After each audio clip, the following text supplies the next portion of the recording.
વિદ્યાર્થી મિત્રો, આજે આપણે ધોરણ 12 વિષય છે વાણિજ્ય વ્યવસ્થા અને સંચાલન. આ બીએમાં આજે આપણે ચેપ્ટર 1 એની ચર્ચા કરીશું. સંચાલનનું સ્વરૂપ અને મહત્ત્વ. આપણે ગયા લેક્ચરમાં સંચાલનનો અર્થ અને તેના સ્વરૂપની ચર્ચા કરી હતી. હવે આજે આપણે સંચાલનનું મહત્ત્વ અને સંચાલન એક વિજ્ઞાન, કળા અને વ્યવસાય તરીકે કેવી રીતે છે તેની ચર્ચા કરીશું. તો સંચાલન કોને કહેવાય? તો કે સંચાલન એટલે અન્ય વ્યક્તિઓ પાસેથી કામ લેવાની કળા. આવું કોણે કીધું? તો કે કુંતઝ અને ઓડોનલ. આ કુંતઝ અને ઓડોનલની વ્યાખ્યા છે કે સંચાલન એટલે અન્ય વ્યક્તિઓ પાસેથી કામ લેવાની કળા. આપણી સાથે જેટલા વ્યક્તિઓ કામ કરે છે એની પાસેથી કેવી રીતે કામ લેવું કે સારામાં સારી રીતે, ઓછામાં ઓછા સમયે, ઓછામાં ઓછા ખર્ચે વધારે સારું કામ કેવી રીતે લેવું, એની વ્યક્તિ પાસે જે કળા છે તેને શું કહેવાય? સંચાલન. અને એક સારા સંચાલક તરીકે આ કળા આપણામાં હોવી જોઈએ કે આપણા સ્ટાફ પાસેથી આપણે વધારે સારી રીતે કેવી રીતે કામ મેળવી શકીએ, તો એને કહેવાય સંચાલન. હવે આજે આપણે સંચાલનના મહત્ત્વ વિશે જોઈશું. એનું સ્વરૂપ આપણે જોયું હતું કે સંચાલન કેવું કેવું હોઈ શકે. હવે આજે આપણે સંચાલનના મહત્ત્વ વિશે જોઈએ. તો સંચાલનનું પહેલું મહત્ત્વ છે દરેક ક્ષેત્રમાં જરૂરી. સંચાલન એ દરેક ક્ષેત્રમાં જરૂરી છે. જેમ એના સ્વરૂપમાં કીધું હતું તેવી રીતે. કારણ કે સામાજિક ક્ષેત્ર હોય, પછી એ ધાર્મિક ક્ષેત્ર હોય, આર્થિક ક્ષેત્ર હોય, શિક્ષણ ક્ષેત્ર હોય, સામાજિક ક્ષેત્ર હોય, સંરક્ષણ ક્ષેત્ર હોય કે અધરવાઇઝ કોઈ પણ ક્ષેત્ર હોય, દરેક ક્ષેત્રમાં સંચાલન જરૂરી છે અને આવશ્યક છે. જો સારી રીતે સંચાલન સારી રીતે મેનેજ કરેલું હશે તો એ કાર્ય વધારે સારી રીતે પાર પાડી શકશે. એ એકમ વધારે સારી રીતે કાર્ય કરી શકશે. એટલે કે જો વધારે સારી રીતે કોઈ એકમે, કોઈ ક્ષેત્રએ કાર્ય કરવું હોય તો એની પાસે સારામાં સારું સંચાલન હોવું જરૂરી છે. એટલે કે સંચાલન એ દરેક ક્ષેત્ર માટે જરૂરી છે. પછી એ નાનું ક્ષેત્ર હોય, મધ્યમ ક્ષેત્ર હોય કે પછી મોટું ક્ષેત્ર હોય, એટલે કે સંચાલન દરેક ક્ષેત્ર માટે જરૂરી છે. બીજું આવે છે સંચાલનનું મહત્ત્વ સાધનોનો ઇષ્ટતમ ઉપયોગ. આપણી પાસે જે ઉત્પાદનના સાધનો છે તેનો ઇષ્ટતમ એટલે ઓછામાં ઓછા બગાડે અને વધારેમાં વધારે ઉપયોગ, એવી રીતે એનો ઉપયોગ કરવાનો છે. જે ઉત્પાદનના મુખ્ય 4 સાધનો છે: જમીન, મૂડી, શ્રમ અને નિયોજક.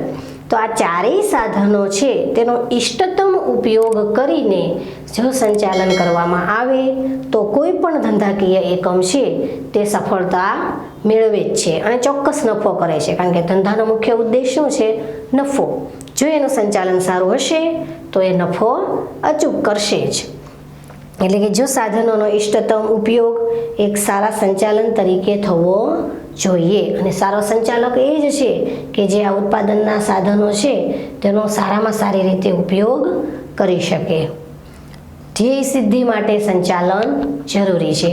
ત્રીજું મહત્ત્વ, સંચાલન ધ્યેય સિદ્ધિ માટે જરૂરી છે. ધંધાના ઘણા બધા ધ્યેય હોઈ શકે. ઉત્પાદન વધારવાનું ધ્યેય, વધારે વેચાણનું ધ્યેય, પોતાનો માલ વધારેમાં વધારે અન્ય દેશોમાં જાય, બહુરાષ્ટ્રીય કંપનીઓ સાથે હરીફાઈ કરવાનું ધ્યેય, ઘણા બધા હોઈ શકે. પણ ધંધાનો મુખ્ય ધ્યેય નફો. જો આ નફાના ધ્યેયને સિદ્ધ કરવું હોય તો એના માટે સારું સંચાલન જરૂરી છે. અને આ સારું સંચાલન ત્યારે જ થાય કે આપણી પાસે એક સારો સંચાલક હોય. એટલે કે ધંધાની ધ્યેય સિદ્ધિ માટે પણ સંચાલન જરૂરી છે. ત્યાર પછી ધંધાની સફળતા માટે ઉપયોગી. હવે ધંધો ક્યારે સફળ થયો કહેવાય? કે નફો કરતો હોય, એના વર્કરોની સંખ્યા દિવસે ને દિવસે વધતી હોય, એનું ઉત્પાદન દિવસે ને દિવસે વધતું હોય, ઉત્પાદન છે વૈશ્વિક બજારોમાં વેચવા માટે જતું હોય, ત્યારે આપણે એવું કહી શકીએ કે ધંધો છે એ સફળતા તરફ છે. પણ એ ધંધો ક્યારે સફળ થશે? જો એની પાસે સારું સંચાલન હશે તો. એટલે કે ધંધાને સફળતા તરફ લઈ જવા માટે પણ સારું સંચાલન જરૂરી છે. ત્યાર પછી રોજગારીની તકોમાં વધારો. જો રોજગારીની તકો ક્યારે વધે? તો કોઈ ધંધો કોઈ એકમ છે એ નફો કરતો હોય, નફો કરે એટલે વધારે એને ઉત્પાદનની જરૂર પડે, વધારે ઉત્પાદન માટે એને વધારે વર્કરોની જરૂર પડશે અને વધારે વર્કરો છે એને રોજગારી મળી રહે. એટલે આ વધારે રોજગારી મેળવવા માટે પણ સારું સંચાલન જરૂરી છે. જો રોજગારીની તકોમાં તો જ વધારો થાય કે જ્યારે કોઈ પણ ધંધાકીય એકમ નફો કરે અથવા તો નવા ઉદ્યોગો શરૂ થાય, નવા પ્લાન્ટ શરૂ થાય કે કોઈ નવી પેઢી શરૂ થાય ત્યારે રોજગારી વધે.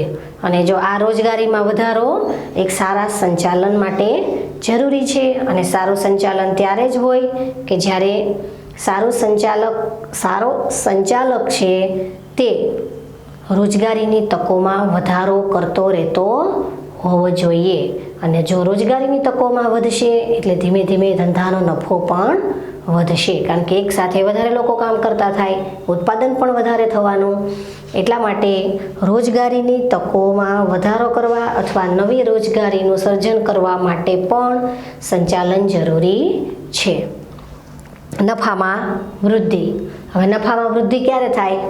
જો આપણું બધું જ કામ બરાબર થતું હોય તો આપણે એમ કહી શકીએ કે નફામાં વૃદ્ધિ થાય છે. કારણ કે ધંધો છે એ સતત ને સતત ઉત્પાદન કરતો હોય, એમાં વર્કરો છે તે બધા સારી રીતે હળીમળીને કામ કરતા હોય. જો વર્કરો વચ્ચે પણ અંદરો અંદર ઝઘડા થતા હશે ને તો એ નફાને સીધી અસર કરશે. એટલે કે વર્કરો પણ સારી રીતે કામ કરતા હોય, એની અંદર જે અન્ય સ્ટાફ છે, મેનેજર છે, તે બધા વ્યક્તિઓ પોતપોતાનું વ્યવસ્થિત કામ કરતા હોય, ઉત્પાદનના જે સાધનો છે તે બધા વ્યવસ્થિત રીતે ઇષ્ટતમ એનો ઉપયોગ થતો હોય, તો આ દરેક બાબતો હોય ત્યારે નફામાં વૃદ્ધિ થાય. એમ નામ કે નફો વધે નહીં. અને આ બધાનું સારી રીતે મેનેજમેન્ટ કરનાર એક સારો સફળ સંચાલક પણ હોવો જરૂરી છે. તો જ છે એ ધંધો નફો કરે અને સફળતા તરફ આગળ વધે. એટલે કે ધંધાની સફળતા માટે પણ સારું સંચાલન જરૂરી છે. સામાજિક લાભ. હવે સંચાલનથી સમાજને શું લાભ મળે? કેવા લાભ મળે? સામાજિક લાભ. સમાજને પણ લાભ આપે છે સંચાલક. કેવી રીતે? જો સારું સંચાલન હશે તો નવી નવી રોજગારીઓ તે ઊભી કરશે. નવી રોજગારી ઊભી કરે એટલે સમાજના લોકો જે બેરોજગાર હતા એ બધાને કામ મળતું થશે અને એ પોતે કામ કરશે અને પોતાનું કામ આપી, પોતાની સેવા આપી અને બદલામાં જે વળતર મેળવે છે તેનાથી એની આવક વધશે. આવક વધશે એટલે લોકોની સુખાકારી વધશે અને પરિણામે સમગ્ર સમાજને એનો લાભ મળશે. એટલે કે સામાજિક લાભ મેળવવા માટે પણ સંચાલન જરૂરી છે. કારણ કે સારા સારા સંચાલકો સમાજમાં ઊભા થશે તો પણ સમાજની પ્રતિષ્ઠા વધવાની છે. એટલે કે સામાજિક લાભ માટે સંચાલન જરૂરી છે. રાષ્ટ્રીય હેતુ. સંચાલનનું ત્યાર પછીનું મહત્વ આવે છે રાષ્ટ્રીય હેતુ. રાષ્ટ્રીય હેતુ ક્યારે આપણે સિદ્ધ કરી શકીએ? તો કે ધંધા, એકમો, પેઢી, કોઈ નાના નાના ઉદ્યોગો છે, ગૃહ ઉદ્યોગો છે, એ બધાનો વિકાસ થાય તો આપણે એમ કહી શકીએ કે સમગ્ર રાષ્ટ્રનો વિકાસ થઈ રહ્યો છે. આપણે વિકાસશીલ દેશોની 3 અવસ્થા: વિકસિત દેશો, વચ્ચે મધ્યમમાં આવે વિકાસશીલ અથવા તો વિકાસમાન દેશો અને સાવ નીચે આવે અલ્પ વિકસિત દેશો. તો આપણે વિકાસશીલ અવસ્થામાંથી વિકસિત તરફ આગળ વધી રહ્યા છીએ તો એનો લાભ આપણે સમગ્ર રાષ્ટ્રને મળે છે. માત્ર એ ઉદ્યોગ કોઈ કે પેઢી કે કોઈ ધંધાકીય એકમ નફો કરે છે તો એના લાભ એને જ નથી મળતા, સમગ્ર રાષ્ટ્રને અને સમગ્ર સમાજને એના લાભો મળે છે. કોઈને કોઈ રીતે, સીધી રીતે, આડકતરી રીતે, ગમે તે રીતે પણ લાભ તો મળે જ છે. એટલે કે સંચાલનનું મહત્વ આપણે જોઈએ તો એમાં તમારે 8 ટોપિક છે. 3 માર્કનો સવાલ પૂછાઈ શકે. સંચાલનનો અર્થ આપી તેનું મહત્વની ચર્ચા કરો અથવા તેનું મહત્વ સમજાવો. તો પહેલાં તમારે અર્થ લખવાનો છે. શું અર્થ હતો? સંચાલન એટલે અન્ય વ્યક્તિઓ પાસેથી કામ લેવાની કળા. આ અર્થ કોણે આપ્યો? કુંતઝ અને ઓડોનલે આપ્યો. એટલે કે સંચાલનનું મહત્વ આપણે જોઈએ તો દરેક ક્ષેત્રમાં જરૂરી છે. સાધનોનો કેવો ઉપયોગ? ઇષ્ટતમ ઉપયોગ થાય છે. ધ્યેય સિદ્ધિ માટે સંચાલન જરૂરી છે. ધંધાની સફળતા માટે પણ સંચાલન જરૂરી છે. રોજગારી, નવી નવી રોજગારી ઊભી કરવા અથવા રોજગારીની તકોમાં વધારો કરવા માટે પણ સંચાલન જરૂરી છે. નફામાં વૃદ્ધિ કરવી હોય તો પણ સારું સંચાલન જોઈએ. સામાજિક લાભ, કોઈ પણ સારા સંચાલક છે એ સમાજને લાભ અપાવી શકે છે. માત્ર પોતાના એકમને જ લાભ અપાવે એવું નથી, એ સમાજને પણ લાભ અપાવી શકે છે. અને રાષ્ટ્રીય હેતુ, રાષ્ટ્રના હેતુઓ પણ એક સારા સંચાલન તરીકે સિદ્ધ કરી શકાય છે. આ હતું સંચાલનનું મહત્વ. જેવું એનું સ્વરૂપ હતું એવું જ એનું મહત્વ છે. માત્ર તમારે થોડીક વાક્ય રચનામાં ફરક કરવાનો છે, બાકી લગભગ મુદ્દાઓ તો સરખા જ આવે છે. બરાબર ને? થોડા ઘણા આમ તેમ છે, બાકી જો સ્વરૂપ આવડે તો મહત્વ તમને આવડે જ. એટલા માટે સ્વરૂપ અને મહત્વ પણ જ્યારે સવાલ પૂછાય ત્યારે સવાલ બરાબર સમજીને પછી જવાબ લખવાનો છે. જો સ્વરૂપ પૂછ્યું છે તો સ્વરૂપના જ મુદ્દા, અને મહત્વ પૂછ્યું છે તો મહત્વના મુદ્દા. ભલે મુદ્દા સરખા જેવા લાગે છે પણ છે થોડા અલગ. એટલે સવાલ સમજીને પછી તમારે જવાબ લખવાનો છે. કારણ કે આવો સવાલ પૂછાય ને ત્યારે ઘણા વિદ્યાર્થીઓ ભૂલ કરીને આવે. સ્વરૂપ પૂછાય ત્યાં મહત્વના મુદ્દા લખીને આવે, અને મહત્વ પૂછાય ત્યાં સ્વરૂપના મુદ્દા લખીને આવે. તો એવું નહીં, સવાલ બરાબર સમજો, 3 વાર વિચારો આનો જવાબ શું આવે, અને પછી જવાબ લખવાની કોશિશ કરવાની. હવે આવે છે સંચાલન એક વિજ્ઞાન, વ્યવસાય અને કળા તરીકે. કેવી રીતે છે? સંચાલન એક વિજ્ઞાન છે, કળા છે અને વ્યવસાય પણ છે. આ તમને 3 માર્કમાં સવાલ પૂછાઈ શકે, અથવા જો 2 માર્કમાં પૂછાય ને તો કાં વિજ્ઞાન પૂછાય, કાં તો કળા પૂછાય, અને કાં તો વ્યવસાય પૂછાય. જો 2 માર્કમાં પૂછાય તો એક જ આવશે, પણ જો 3 માર્કમાં પૂછે ને તો સંચાલન એક વિજ્ઞાન, કળા અને વ્યવસાય તરીકે આ વિધાન સમજાવો, એવું કરીને સવાલ પૂછાઈ શકે છે. તો સંચાલન વિજ્ઞાન તરીકે, તો સંચાલન વિજ્ઞાન કેવી રીતે છે? વિજ્ઞાન એટલે આપણને ખબર છે, વિજ્ઞાન એટલે વિજ્ઞાન, શુદ્ધ વિજ્ઞાન. તો કે વિજ્ઞાન પાસે પ્રયોગો છે, સિદ્ધાંતો છે, નિર્ણયો છે, નિયમો છે, તારણો છે, તેનું વિશ્લેષણ છે, આ બધું વિજ્ઞાન પાસે છે. તો સંચાલન પાસે પણ આ બધું જ છે. વિજ્ઞાનની જેમ સંચાલન પાસે પણ આ બધું જ છે. વિજ્ઞાનની જેમ વ્યવસ્થિત જ્ઞાન પણ સંચાલન છે. વિજ્ઞાનમાં જેમ વ્યવસ્થિત જ્ઞાન છે તેમ સંચાલનમાં પણ વ્યવસ્થિત જ્ઞાન જરૂરી છે. કાર્યકારણનો સંબંધ પણ સંચાલનમાં જોવા મળે, વિજ્ઞાનની જેમ જ. હકીકતો, વિશ્લેષણો, તારણો, નિર્ણયો, નિયમોની ચકાસણી, પ્રયોગો, આ વિજ્ઞાનની જેમ સંચાલન પાસે પણ આ બધું જ છે. એટલા માટે સંચાલન એક વિજ્ઞાન છે. જ્યોર્જ ટેરી એવું જણાવે છે કે વિજ્ઞાન વ્યક્તિને જાણવાનું શીખવે છે. વિજ્ઞાન શું શીખવે છે? વ્યક્તિને જાણવાનું. નવું જાણવું હોય તો આપણને વિજ્ઞાનમાંથી મળે જાણવા. એટલે કે વિજ્ઞાન એ વ્યક્તિને જાણવાનું શીખવે છે, તેમ સંચાલન પણ વ્યક્તિને નવું જાણવાનું શીખવે છે. એટલા માટે જ સંચાલન એક વિજ્ઞાન છે, અને સંચાલનને વિજ્ઞાનની સાથે સરખાવવામાં આવ્યું છે. હવે સંચાલન એક કળા તરીકે, સંચાલન કળા કેવી રીતે છે? બરાબર ને? કળા એટલે શું? તો કે વ્યક્તિનું કામ કરવામાં નૈપુણ્ય અથવા તો કૌશલ્ય. કોઈ વ્યક્તિ સારું ડ્રોઈંગ કરી શકતી હોય તો આપણે કહી શકીએ કે એની પાસે ચિત્રકળા છે. કોઈ વ્યક્તિ સારી મૂર્તિ બનાવી શકતી હોય તો આપણે એમ કહીએ કે એની પાસે સારી શિલ્પકળા છે. એટલે કે દરેક વ્યક્તિ પાસે કંઈક ને કંઈક અંદર પડેલું જ છે, માત્ર જરૂર એને બહાર લાવવાની છે.